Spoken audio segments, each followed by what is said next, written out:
Coming up, we'll show you how to transform newly painted bedroom walls into shabby chic barnboard panels, all in a few simple steps. And here's the products we'll need. 1 gallon of Aura interior paint, Moonshine White, in eggshell finish.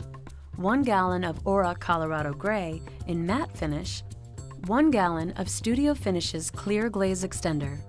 Blue painter's tape, an empty paint can, stir sticks, a chip brush, an older used brush, a level, a pencil, a household copper scouring pad, and a spray bottle. Remember to consult with your local Benjamin Moore store to find out the amount of paint you'll need for your specific project. Bill is prepping and mixing the glaze for the faux barnboard technique at a 1-to-1 ratio. 1 part Moonshine White and 1 part Clear Glaze Extender. In the bedroom, Bill has already painted the base coat with Colorado Gray. This complements the lighter colors we've selected for our technique. Now, he's begun measuring the width for the barnboard panels around the room using his level and pencil.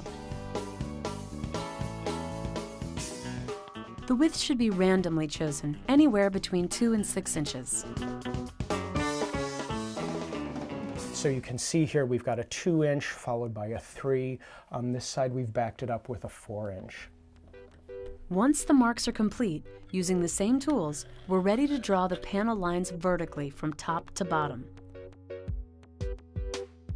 Also, be sure the pencil marks are drawn lightly. You don't want the graphite from the pencil bleeding into the color later. Now that the lines are drawn, we're ready for taping. Our next step is using the tape to tag every other panel on the wall, which indicates which panels will be glazed in the next step. We're doing this because this indicates the planks we're going to be glazing in the next step.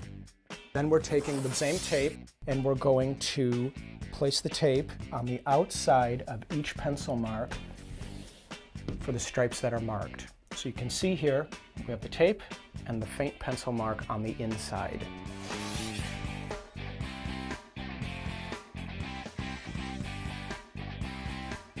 We're going to complete that for every stripe on this wall.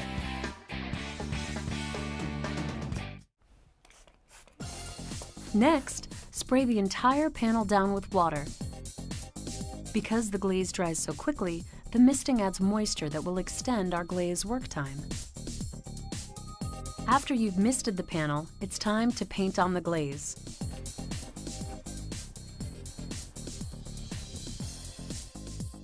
Unevenly apply glaze to the panel from floor to ceiling using an older or used paintbrush. It's not necessary that the stripe be evenly glazed. It's actually more effective if there are lighter areas. Using a clean chip brush, push down on the bristles and pull through, leaving a clean edge at the top and bottom. We're just going to lightly take care of the top, push down on the bristles, and pull through. After the glazing is done, it's time to use your scouring pad.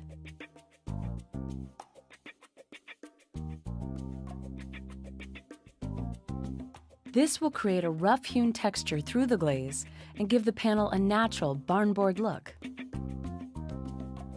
Plus, you can create saw marks with a quick swivel of the scouring pad in your hand.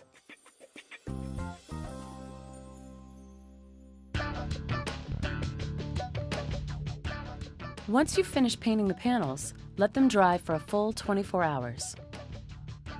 Now that it's dry, you can see that the scouring pad has given us the exact finish we want. It's a rusticated plank finish that shows knots, it shows crosshair graining, and it shows saw marks. So overall, this is the effect that you're going to want when you're doing this finish. We want something very random and rusticated.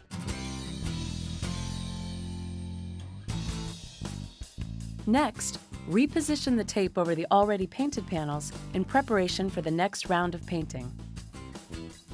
Once the tape is removed, we're ready to glaze the remaining strips.